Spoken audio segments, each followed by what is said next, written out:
last week we took a closer look at Exodus 16:22-30 and how Jehovah made special provision for the manna on the sixth day. Previously, the week before, we had focused on the Lord's provision of the manna itself. But here, specifically dealing with how the Lord doubled the amount of manna on the sixth day. Because on all the previous days, the people were to gather a single day's worth of food. No more and no less. Jehovah was demonstrating that the people could trust him for their daily provisions. That Jehovah is faithful, day in and day out. But on the sixth day, the people were to gather 2 days' worth of manna. The reason was because the next day, the seventh day, was the holy Sabbath unto Jehovah. Many within Christianity see this section of Scripture as the start of Sabbath observance. But as we saw in the text, Jehovah is not teaching the people about the concept of the Sabbath through the giving of manna. Rather, he's teaching that he provides his provision of manna around the Sabbath that was already established. Jehovah was teaching his people that the Sabbath is so important that he was not even going to make it so he was going to make it so they could observe it in the wilderness. So he wanted them to observe the Sabbath at all times. Jehovah was showing that his provision works with Torah observance, not against it. Yet when Jehovah provides for his people, he wants them to follow his ways. Now, when some of the people went out to collect manna on the seventh day, they were working on the Sabbath, and Jehovah then rebukes the people through Moses in verse 28. So look at verse 28 there. It says, "The Lord said unto Moses, How long refuse ye to keep my commandments and my laws?" And so Jehovah rebukes the people through Moses. It was clear the Sabbath had been in place since the seventh day of creation. And although the people may have been used to violating Jehovah's command to sanctify the Sabbath, Jehovah was going to have no more of it. That's why he rebukes them, especially since he had given them the provision of manna in such a way, making it so they would not have to work on the seventh day. But after everything happens with this first week of manna provision, we finally read in verse 30, the people rested on the seventh day. So they finally get the message that they were expected to obey Jehovah in all things, including Sabbath observance as the redeemed people of Jehovah. Today we'll finish up chapter 16, where we'll see that Jehovah gives Moses some additional instruction in setting aside manna for future generations, and also some additional ends dealing with manna. Let's go ahead and let's pray to Jehovah. Heavenly Father, I thank you for the opportunity for us to come together again, once again today on the seventh day of the week, the holy Sabbath that is for you and for your people to join together. Father, I pray that as we spend time with you today, that you'd open up your word. Thank you for giving it, especially here, this book of Exodus that we continue to journey through. Father, I pray that you give us understanding in these passages here, help us to see the significance of what's going on in these verses and see their connection to the earlier part of the chapter as well. I pray that you're glorified through all this. I pray all this in Yeshua's name. Amen. All right, so verse 31. It says, "And the house of Israel called the name thereof manna. And it was like coriander seed, white, and the taste of it was like wafers made with honey." Now, this last part of Exodus 16 seems to be a bookend of various other truths concerning manna, or relating to manna. The first thing we see here in verse 31 is some of the physical characteristics of the manna itself. It says here that it was like coriander seed, which are the small seeds from the cilantro plant. So I showed a picture of that a couple weeks back. We also see the color of it was white, and that it had the taste like wafers made with honey. So here we see a taste element. So what it appeared to look like was like coriander seed, and it was white, and it had a taste to it that was like wafers with honey. So although we have never tasted manna, we can just get an idea of understanding what it tastes like. Now, a common understanding of this taste was that it was to put Israel constantly in mind of the goal of reaching the promised land. And so this is kind of the common conclusion that a number of people have reached, is that the reason why the manna tasted like honey was to point Israel to that which they're striving towards, which was the promised land. And this is because honey is one of the words that Jehovah uses to speak of the goodness of the land of Canaan. So we've already seen that, for example, if you go back to Exodus chapter 3, when Jehovah tells Moses that he is to deliver the message of delivering the people. Part of the message is that they're going to be delivered from the affliction, but the other portion is that he's come to keep the promises given to Abraham, Isaac, and Jacob, which includes the giving of the promised land, or the land of Canaan. And when he does that, as far as pointing to the promise, he mentions that the land has characteristics of flowing with milk and honey. So Exodus chapter 3, take a look at verse 8, for example. It says, "And I come down to deliver them out of the hand of the Egyptians, and to bring them up out of that land unto a good land, and a large, unto a land flowing with milk and honey, unto the place of the Canaanites, and the Hittites, and the Amorites, and the Perizzites, and the Hivites, and the Jebusites." So here we see the reference of a land flowing with milk and honey. Later in chapter 3, it also references the same thing. But then you go back to Exodus 13, or forward, I should say, from that point. Exodus 13.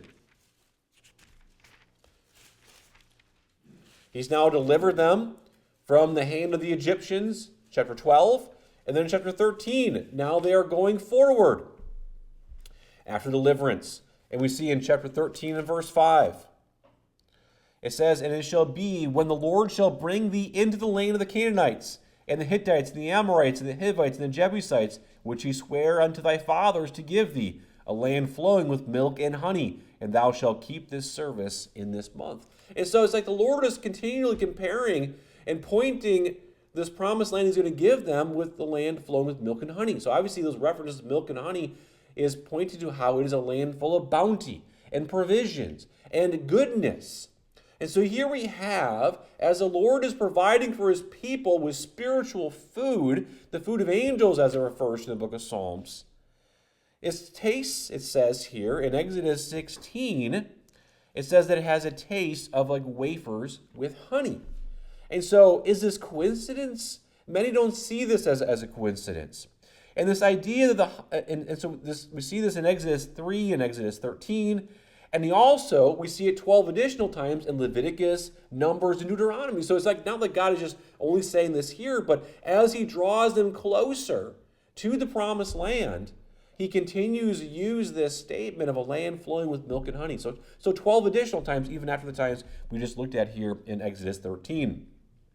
The idea is that the honey taste was to give them of the taste of what lies ahead.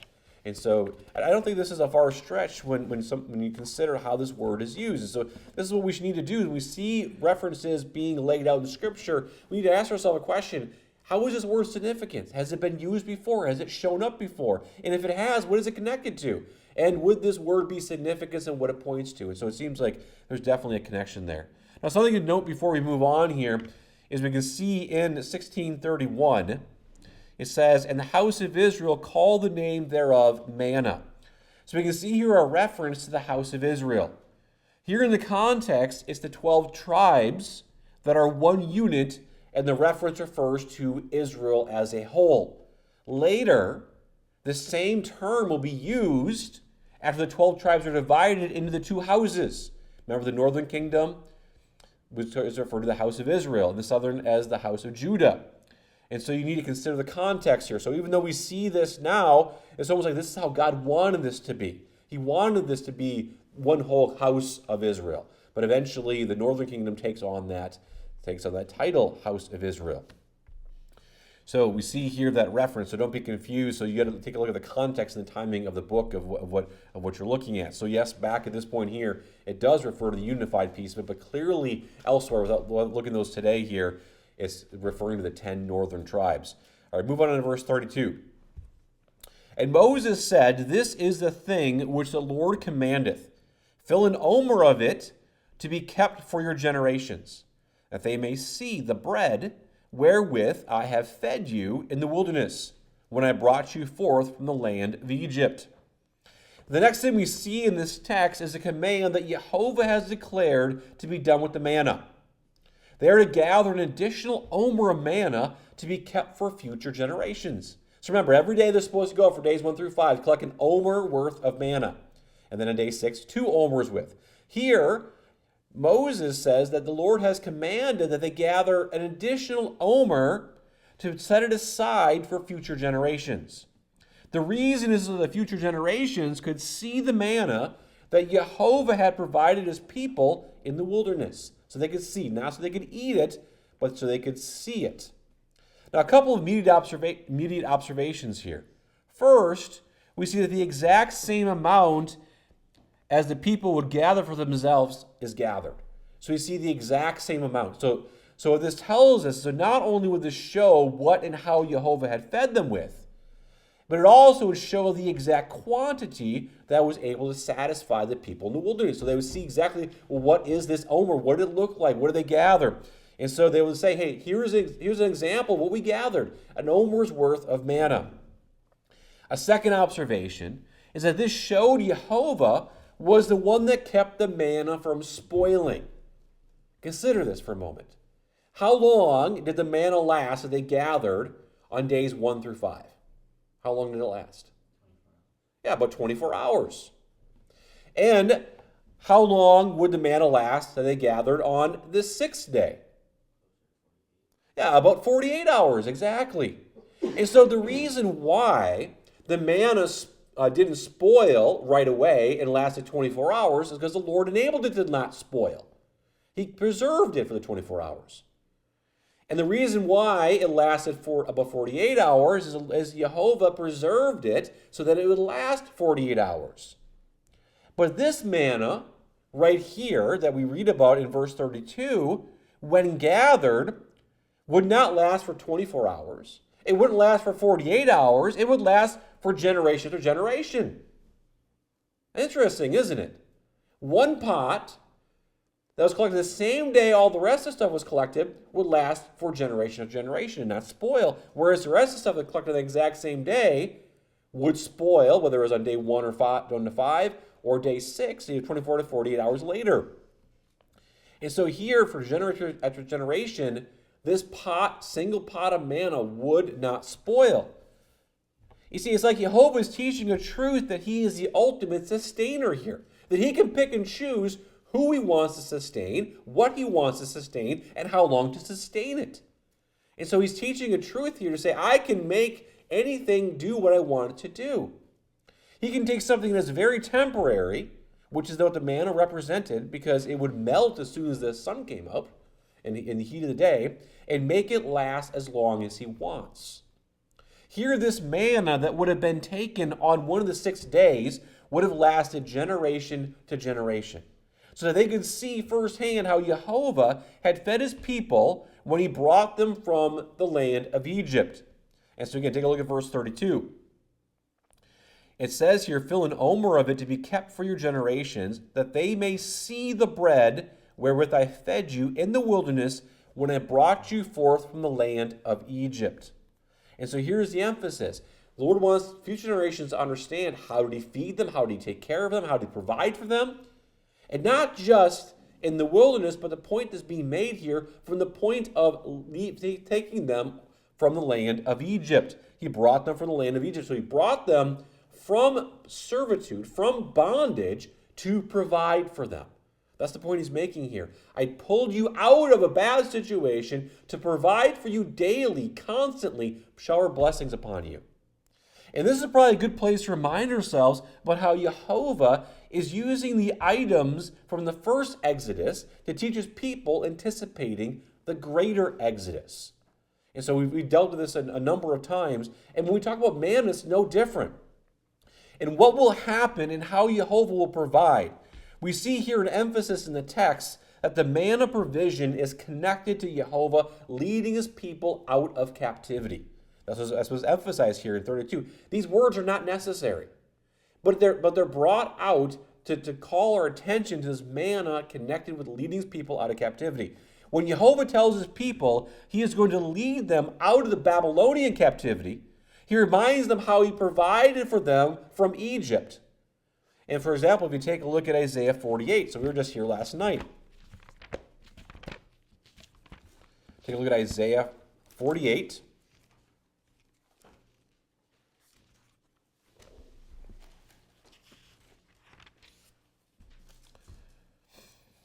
Isaiah 48. After talking about in this chapter about how God is going to use the Babylonians to judge his disobedient people through affliction to purify them as silver is refined, he then points to the last part of the chapter to how he's going to deliver them from the Babylonians. And so we have this pattern of judgment and then ultimately hope. So there's not judgment to devastation, it's judgment to hope. And so we see here in verse 20, he says, "Go ye forth of Babylon, flee ye from the Chaldeans. With a voice of singing declare ye, tell this, uttered even to the end of the earth, say ye, the Lord hath redeemed his servant Jacob. And they thirsted not when he led them through the deserts. He caused the waters to flow out of the rock for them. He clave the rock also, and the waters gushed out." And so he's not talking about manna here, but he's talking about how when he led his people out of Egypt, he provided for them. And one of the ways he provided them for them was with the water. He's trying to tell his people, when I pull you out of Babylon, when I pull you out of captivity in the future, I'm going to provide for you, just like I provided for my people in the past when I pulled them out of captivity. And we see this comparison is also like when they leave the land of Egypt, when you look back in Isaiah chapter 11. So here this is talking about the greater Exodus. Isaiah chapter 11. We've been back here a number of times. It was good to be reminded of this. So look at the end of the chapter of Isaiah 11.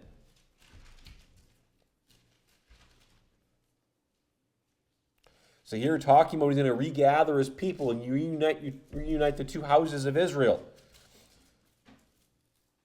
That's part of the earlier context leading into verse 15. It says, "And the Lord shall utterly destroy the tongue of the Egyptian sea, and with his mighty wind shall he shake his hand over the river, and shall smite it in the seven streams, and make men go over dry shod." So here we see allusion to what Jehovah had done in the past with causing them to go over waters. He's going to do that again. Verse 16, "And there shall be a highway for the remnant of his people, which shall be left from Assyria, like as it was to Israel in the day that he came up out of the land of Egypt." So Jehovah's trying to say, I've done things in the past and leading my people out of captivity. In the future, with the greater exodus, when I bring and reunite all the nations, all my people together, I'm going to do to them as what came out when they came out of the land of Egypt. So we can learn and see what's in the book of Exodus and how God treated his people and how he handled things, how he provided for them, and anticipate similar things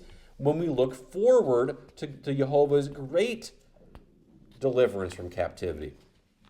And so Paul gives some hints of this very thing as well in 1 Corinthians chapter 10. If you want to turn to the New Testament, we'll take a look at 1 Corinthians chapter 10.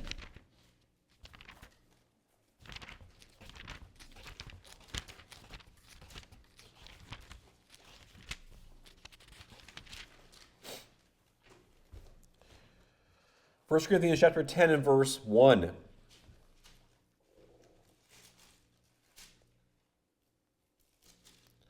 It says here, "Moreover, brethren, I would not that you should be ignorant how that all of our fathers were under the cloud and all passed through the sea." So he's going back to the Exodus account. "And all were baptized unto Moses in the cloud and in the sea, and did eat the same spiritual meat." So this is referring to manna. "And did all drink the same spiritual drink, for they drank of that spiritual rock that followed them, and that rock was Christ. But with many of them God was not well pleased, for they were overthrown in the wilderness." And so here we see a reference that Paul is referring to the Exodus account, when he led his people out of captivity. And then if you look down at verse 11, it says, "Now all of these things happened unto them for examples, and they are written for our admonition, upon whom the ends of the world are come." And so part of this, it says here, is written for our admonition. So it's a warning, it's something to heed.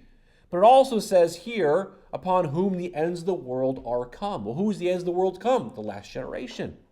And so part of this is warning about how to act and interact during that time. So it talks about how they lusted and they murmured in the verses I didn't read there.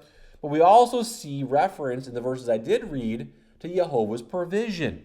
And so it says here in verse 11, "These things are our examples, written for our admonition, whom the ends of the world are come." So Jehovah is trying to say through Paul that I'm going to provide for you in a similar way that you learned about how I treated my people in the Exodus account. And so these are examples from upon whom the end of the world shall come. So go back to Exodus chapter 16. When we go back here, I think it's interesting that Jehovah wants future generations to see this manna. This is yet another reason why I think we need to take the statement seriously in verse 7 of Exodus 16 when it refers to the glory of Jehovah. So Exodus 16 and verse 7, it says, "In the morning then ye shall see the glory of the Lord, for that he heareth your murmurings against the Lord, and what are we that ye murmur against us?" Well, what is they're going to see in the morning? Manna. And so Jehovah wants future generations to see and understand this manna and understand the provision that he's going to provide for them, that he provided for them in the past, and it points to the future as well.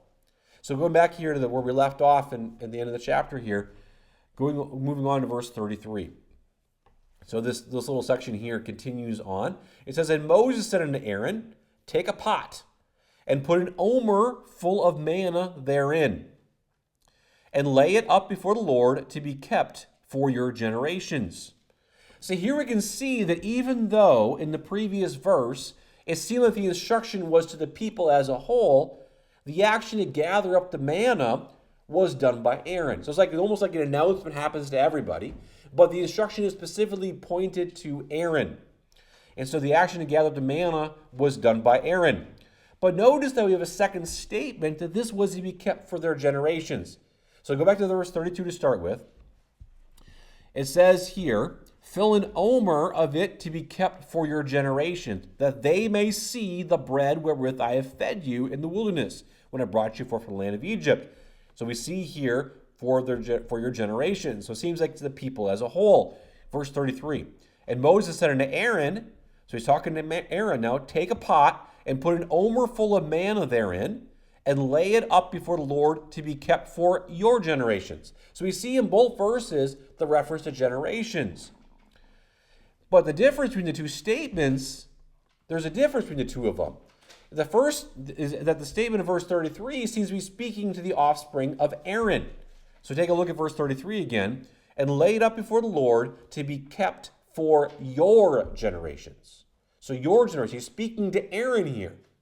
So there's the offspring of Aaron. In other words, this would be the priests of future generations, so that they would be able to see it. So the generations of the people referred to in verse 32 is the nation of Israel. And that the people of Israel would know the reality of the manna because the priests would have access to it. So I think that's what it's kind of saying here, is that people will be able to see it through the priests.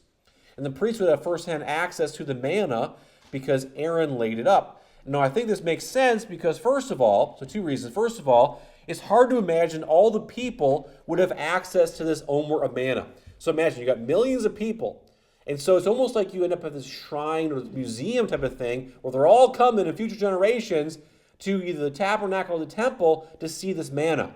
So you can almost imagine there's like a line constantly going through. They're going to see sort of like the Smithsonian or something like that to see this relic of the manna.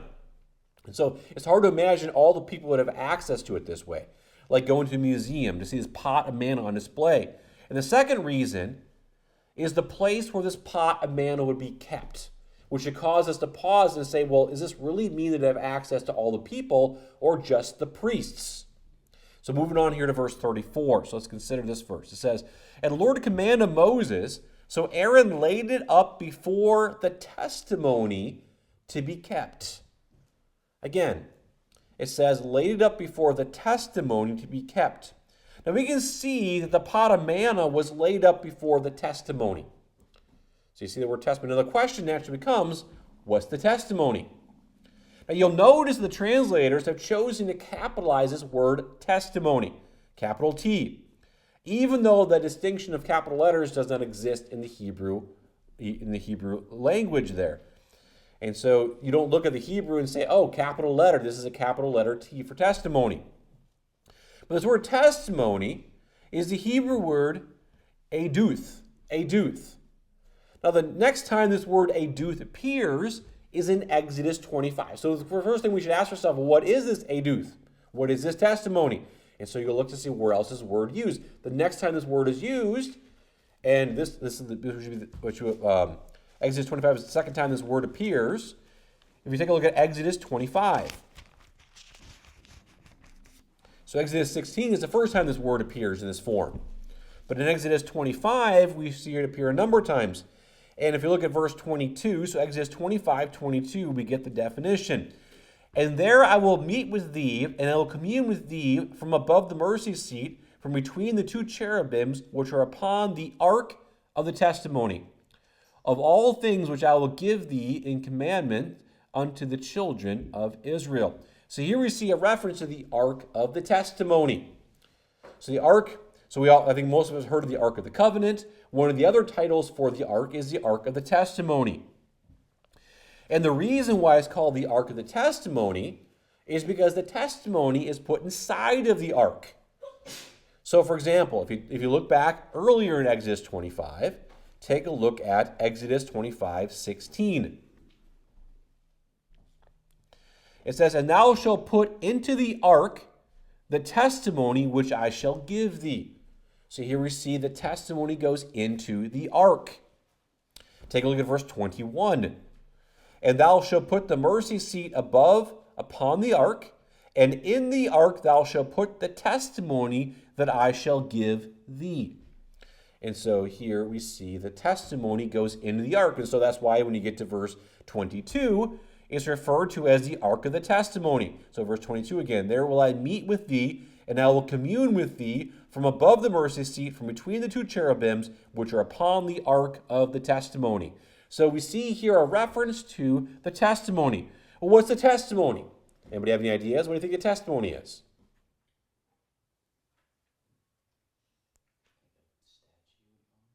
No, not a statue. It's referring to the Ten Commandments, is what it's referring to. So take a look at Exodus 31. So go forward to Exodus 31. That's good. We're all learning stuff today. Exodus 31 and verse 18. Exodus 31:18, it says, and he gave unto Moses, when he had made an end of communing with him upon Mount Sinai, 2 tables of testimony, tables of stone written with the finger of God. So we refer to these as the 10 Commandments that are written on stone, but here is referred to as 2 tables of testimony. Same word, eduth. So it's tables of testimony. We also see the same thing in Exodus 32, so the next chapter. Exodus 32 and verse 15. These are not the only places it's referred to, but here's 2 examples. Exodus 32:15. And Moses turned and went down from the mount, and the 2 tables of the testimony were in his hand, and the tables were written on both their sides. On the one side and on the other side were they written. So we have 2 tables of testimony. Both tables of testimony had writings on both sides of them. And so we have the 10 Commandments, which we typically would understand as far as how we phrase this. So we have the 10 Commandments referred to as the tables of testimony. The tables of testimony are put inside the ark, which is then referred to the Ark of the Testimony, or Ark of Testimony. And so we see the same word, testimony, appearing. Now there is a number of times or examples where the ark is just referred to as the testimony, because all we see in Exodus 16 is just testimony in front of and before the testimony. It doesn't say the Ark of the Testimony. So how do we know that the testimony is referred to as the ark? Well, if you take a look at Exodus 27,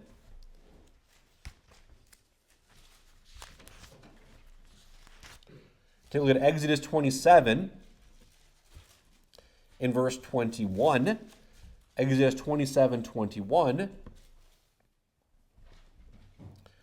Here it says, in the tabernacle of the congregation, without or outside the veil, which is before the testimony, Aaron and his sons shall order it from evening to morning before the Lord. It shall be a statute forever unto their generations on the behalf of the children of Israel. And so here we see in verse 21, in the tabernacle or the tent of the congregation, outside the veil, which is before the testimony. So that would be referring to the ark. And so here, this is a word that just refers to the ark itself. Testimony. Also, take a look at Exodus chapter 30. Exodus chapter 30 in verse 6.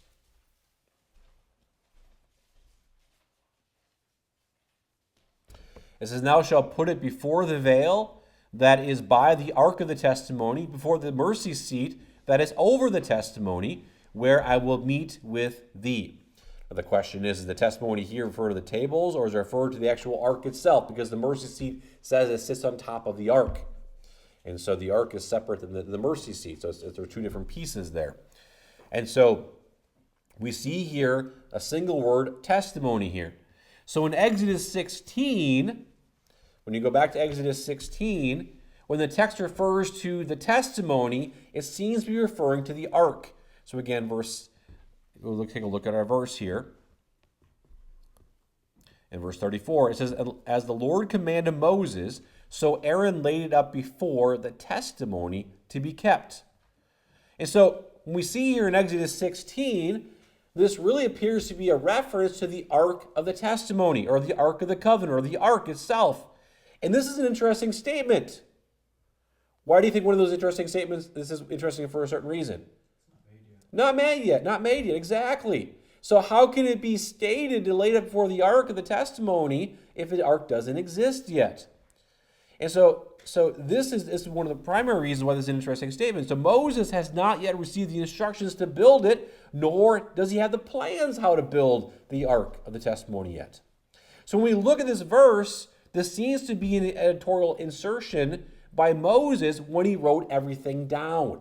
So it's not like it's an extra. It's just more that Moses chose to put this fact here, or this command to do this here.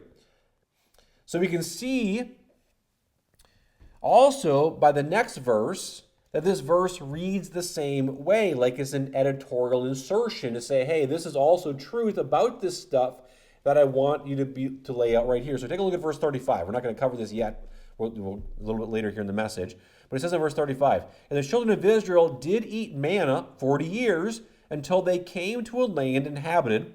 They did eat manna until they came unto the borders of the land of Canaan. So verse 35 also reads like an editorial insertion that Moses put here.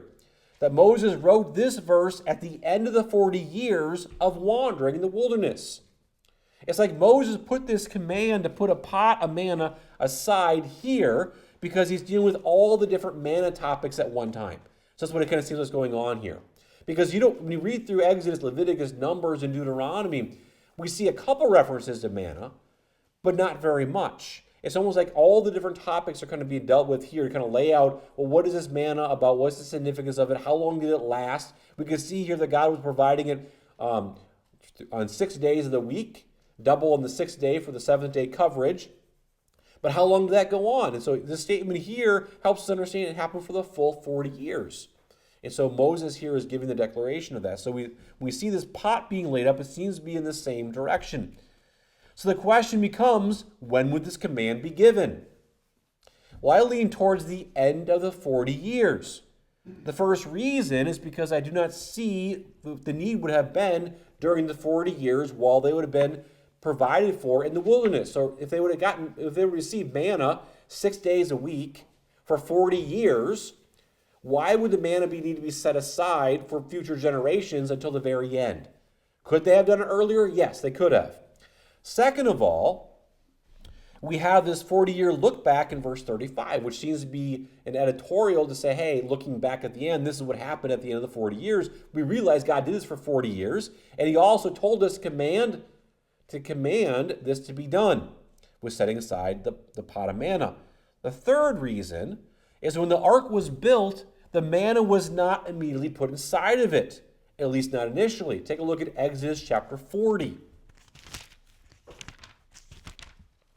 So Exodus chapter 40, so the last chapter.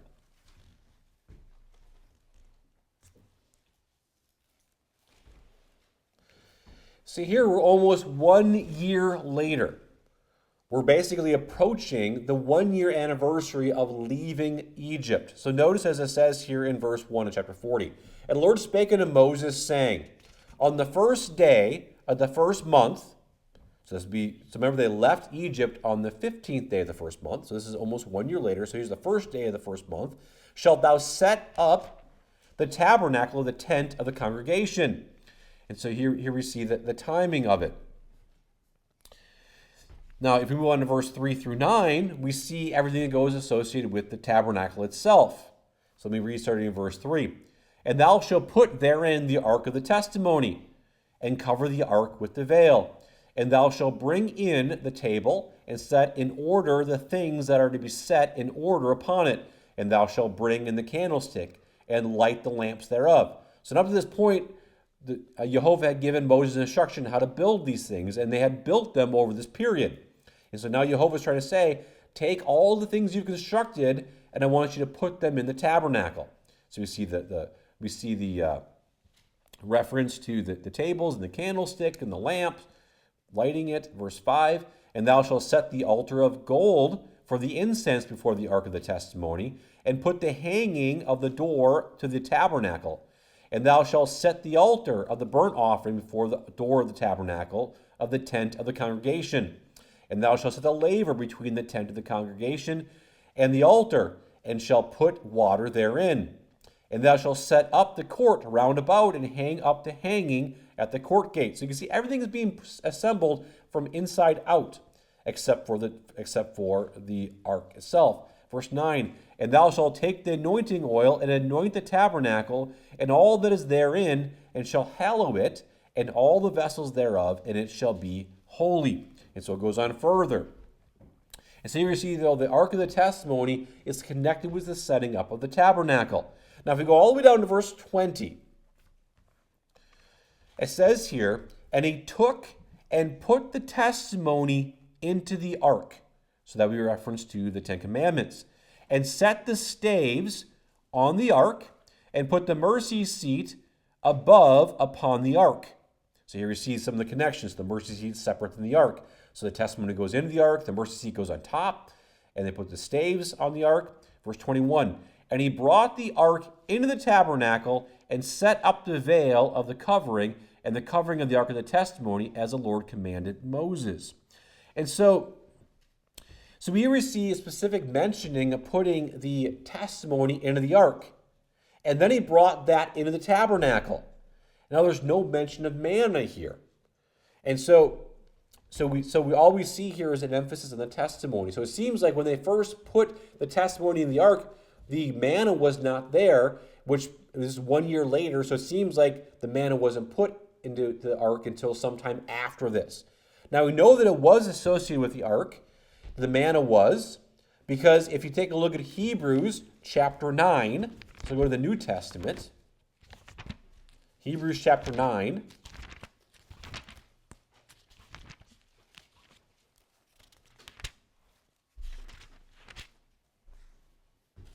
Hebrews chapter 9,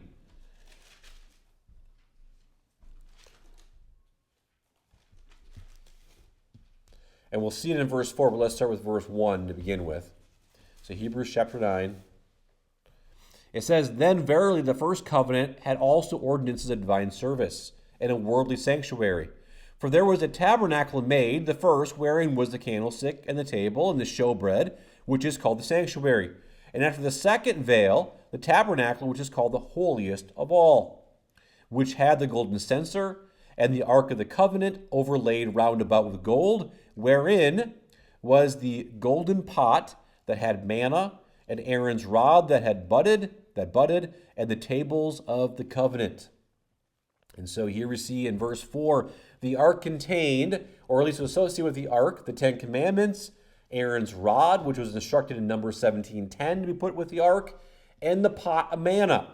So here we're just focusing on the pot of manna aspect of it. But notice how it's connected with the ark. And so here Paul references this connection. So we know eventually it did make it there. The question is it probably happened towards the end of the 40 years before they went into the promised land and before Moses had turned things over to Joshua. Now something interesting, though, is revealed to us in 1 Kings chapter 8. So let's get one more reference here. 1 Kings chapter 8. So 1 Kings chapter 8 is during the time of Solomon.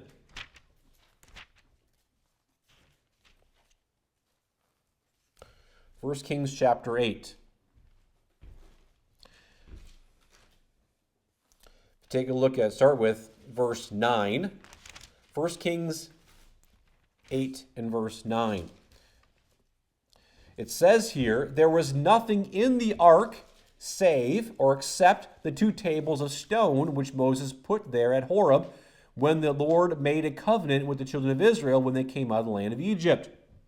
And so we see here that in Solomon's days, and this is about the time of the dedication of the temple, the ark only had the 10 commandments. And so let me read here the first 8 verses with it as well. So chapter 8 and verse 1, it says, Then Solomon assembled the elders of Israel and all the heads of the tribes and the chief of the fathers of the children of Israel unto King Solomon in Jerusalem, that they might bring up the ark of the covenant of the Lord out of the city of David, which is Zion. So Jerusalem has a couple sections, and one of the sections was called the city of David, the original part of Jerusalem. And so they're going to bring it out to the temple. Verse 2, And all the men of Israel assembled themselves unto King Solomon at the feast in the month of Ethanim, which is the 7th month.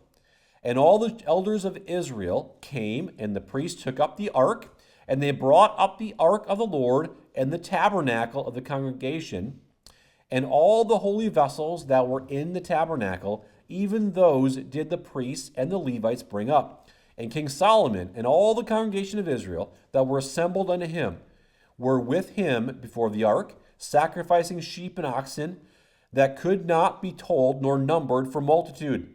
And the priests brought in the ark of the covenant of the Lord unto his place into the oracle of the house, to the most holy place, even under the wings of the cherubims. For the cherubims spread forth their 2 wings over the place of the ark, and the cherubims covered the ark and the staves thereof above. And they drew out the staves, that the ends of the staves were seen out of the holy place, but the oracle before the oracle, and they were not seen without or outside. And there they are unto this day. There was nothing in the ark save the 2 tables of stone which Moses put there at Horeb when the Lord had made a covenant with the children of Israel when they came out of the land of Egypt. And so here is very clear that by the time we get to Solomon's days, well, at least the testimony is that the 2 tables of stone, the 10 commandments, are the only things inside the Ark of the Covenant by Solomon's day. And so this raises a couple questions, because it's very clear, according to Paul, the pot of manna was associated with the ark, at least for a period of time. And we see in Exodus 16 that Jehovah commanded Moses to have Aaron laid up before the testimony, which is very, I think very clearly relates to the Ark of the Covenant. And so there's a couple scenarios that might how to put these pieces together. The first potential scenario is that Aaron's rod and the pot of manna were kept outside the ark. So maybe what the case was that the 2 tables of stone were inside of the ark, and the pot of manna and Aaron's rod were outside the ark. So that's possible. That's one possibility. A second scenario, especially if the priests were to be able to see the manna for all generations. A second scenario is that the Aaron's rod and the pot of manna were kept inside the ark while in the tabernacle, but then removed to the treasury when moved to the temple. So does the text say that? No, but that's also a possibility that could be the case. And so when the temple was established, only the 10 commandments were put inside the ark. A third scenario, which I think is kind of remote as well, is when the Philistines took the ark. Remember, before David, they took the rod and the pot, but left the 10 commandments. I don't know. So that's also one potential scenario. But just realize there are other possibilities because the ark was in the possession of the Philistines for a while. Now, it's good to remember that we need to give Jehovah the benefit of the doubt when an apparent contradiction exists. When we take a look at the statement of 1 Kings 8 versus what it says in Hebrews chapter 9. And so we have this apparent contradiction. Well, we need to also remember that 1 Kings 8 is almost 500 years after Exodus 16. And again, one of the scenarios was the pots was outside the ark. So it's possibilities. We give God the benefit of the doubt when we see a potential contradiction. And so there are scenarios that can potentially explain what's going on here, just that God chose not to explain how the two work together. Now, something additional I want to bring up, because you may notice as you read through the book of Exodus, as you read through the book of Numbers, for example, is that the ark is not the only thing referred to as the testimony. The tabernacle also has this reference a number of times. especially in the book of Numbers. So take a look at Numbers chapter 1.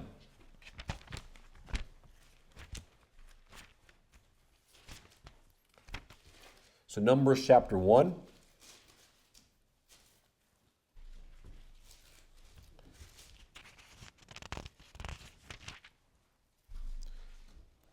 So part of this is just being aware as we're reading through things, trying to put pieces together here. So Numbers chapter 1 and verse 50.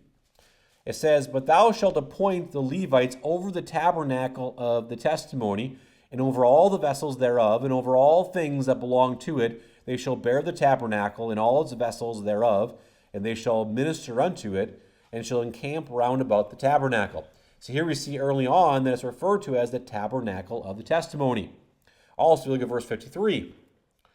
But 53, same chapter, it says, "But the Levites shall pitch round about the tabernacle of testimony, that there be no wrath upon the congregation of the children of Israel, and the Levites shall keep the charge of the tabernacle of testimony."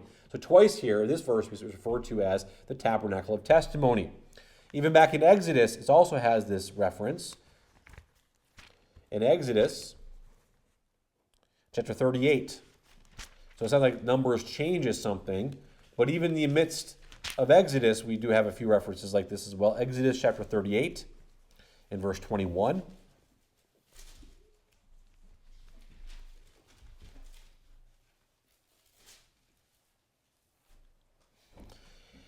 Exodus 38:21 says, "This is the sum of the tabernacle, even of the tabernacle of testimony." So again, these are all the same word, eduth, "as it was counted according to the commandment of Moses for the service of the Levites by the hand of Ithamar, son to Aaron the priest." And so we see here this tabernacle of testimony. Now it's important to realize we do not have a shift here as far as a reference. Like it used to be referred to as the Ark of the Testimony, and now the testimony is referred to as the tabernacle. But it seems like there's a consistent use of that word testimony with the Ten Commandments, with the Ark, and with the tabernacle itself. And so, for example, if you go back to Numbers chapter 4, one more place here just to look at, just so you can see that there hasn't been a shift in terminology here. Because we just looked at Numbers 1 and 3 examples in Numbers 1, where it's referred to as the tabernacle of testimony. In Numbers chapter 4, in verse 5, we see, "When the camp setteth forward, Aaron shall come and his sons, and they shall take down the covering veil and cover the ark of the testimony with it." So here we see later on in Numbers is referred to as the ark of the testimony again. So it's like it's an interchangeable phrase. So it seems like the tabernacle is referred to as the tabernacle of testimony because the Ten Commandments were kept in the tabernacle. The ark is referred to as the ark of the testimony because the Ten Commandments were kept inside of that. So since the tabernacle housed the ark of the testimony, and the testimony inside of that is referred to as the ark of the testimony, or the tabernacle of testimony. I don't think it's a hard concept. So here, this possibility of the testimony, when you go back to Exodus 16, there is the possibility that the testimony of Exodus 16 could refer to the tabernacle as well. The tabernacle itself, which has not been assembled yet, just like the ark. But it seems like the context of what we'll be looking at, especially in Hebrews 9, is the testimony of Exodus 16 is referring to the ark of the testimony. So I think when you put the pieces together, I think that's what it's referring to. Now, I said that the word testimony, when we look at Exodus 16:34, is interesting for a number of reasons. And one of those was so far as pointing that the ark hadn't been built yet.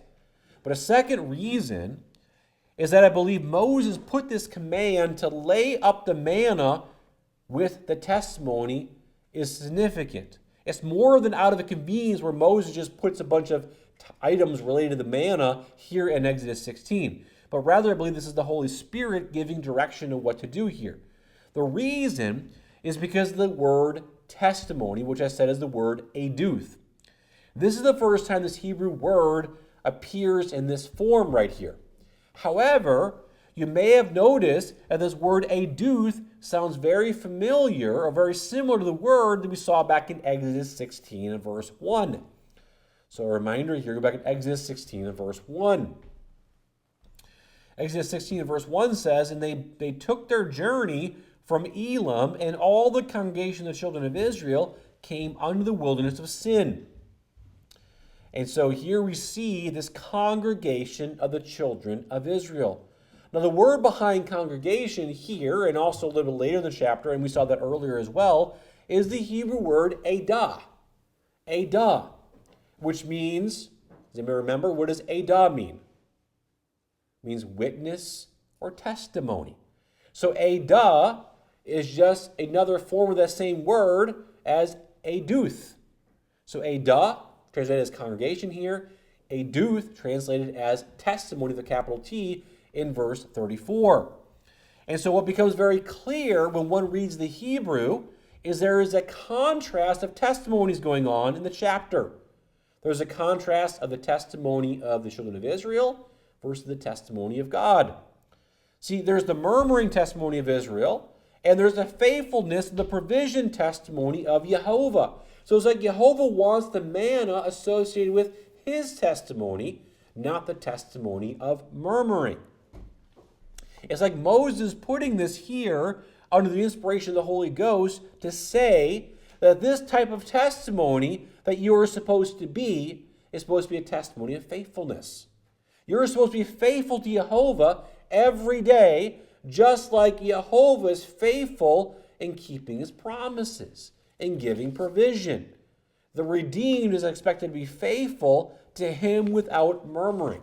And so here we see very clearly the testimony of the murmuring of God's people and the testimony of the faithfulness of God. And the testimony of that is his manna, the faithfulness of God. His manna is that provision of faithfulness. And it is here that I think we see the glory of Jehovah being associated with the manna even more clearly. Because Jehovah puts his manna, which shows forth his glory, into his testimony. Ark of the testimony of Jehovah. And so hopefully you're going to see here some of the questions here. So part of the glory of Jehovah is his faithfulness. So Jehovah's faithfulness is part of his glory. The faithfulness that happens every single day. The faithfulness that is consistent with his word and consistent with his Torah. This is the testimony of Jehovah. Jehovah's trying to say here, you want to see my testimony? Manna is associated with my testimony. What does manna represent? The faithfulness of God. And of course, when you get to the other items like the Ten Commandments, Jehovah is consistent and faithful to his covenantal promises, and he wants his people to be faithful to him through the words written on the Ten Commandments. And so we see this idea of testimony being laid out here in the connection of the manna associated with it. Lastly, let's move on here to verse 35 of Exodus 16. And the children of Israel did eat manna 40 years until they came to a land inhabited. They did eat manna until they came unto the borders of the land of Canaan.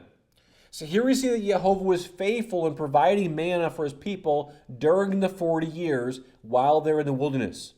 All the way to the point, as it says here in the verse, to when they came to the land of Canaan. And of course, we see this recorded in Joshua. Take a look at Joshua chapter 5. That's the book of Deuteronomy of Joshua. They enter the promised land, and we see the record of that. And we see in Joshua chapter 5 and verse 12 the truth connected to the manna.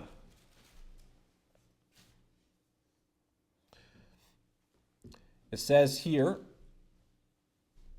and the manna ceased on the morrow after they had eaten of the old corn of the land. Neither had the children of Israel manna any more, but they did eat of the fruit of the land of Canaan that year. And so here we see this reference that they ate manna all up to the point that God had provided the provision of the harvest in the land of Canaan. Nehemiah, also looking back after the Babylonian exile, gives a similar testimony. Take a look at Nehemiah. After 1st, 2nd Chronicles, you have Ezra and then Nehemiah. Nehemiah chapter 9.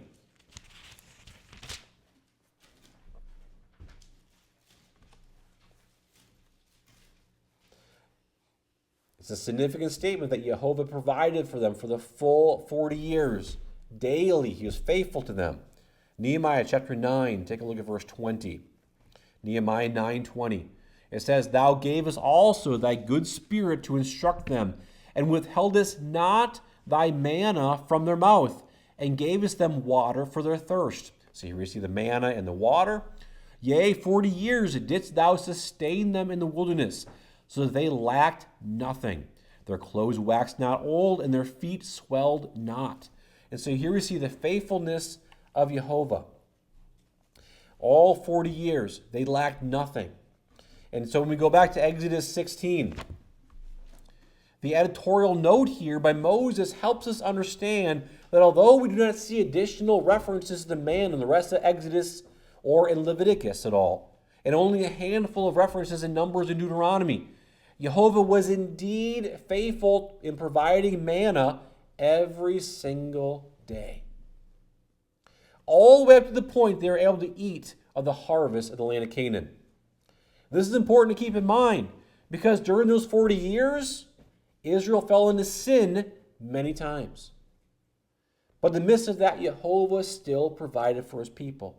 Jehovah was faithful, and he sustained them. That's part of what Nehemiah references in Nehemiah 9 that we read there. He was faithful and sustained them, even the entire 40 years when they were not. Take a look at verse 36. Exodus 16:36. "Now an omer is the 10th part of an ephah." So again, it seems like a final editorial note for anybody that may not know what God had provided for them. So this concludes the section on manna and closes out Exodus 16. Israel has now entered the wilderness of sin. Next week we'll move on to chapter 17 where they arrive in Rephidim, where they again did not have water. And we're going to see that Jehovah provides for them even though they complain again. So let's go ahead and let's close in prayer. Heavenly Father,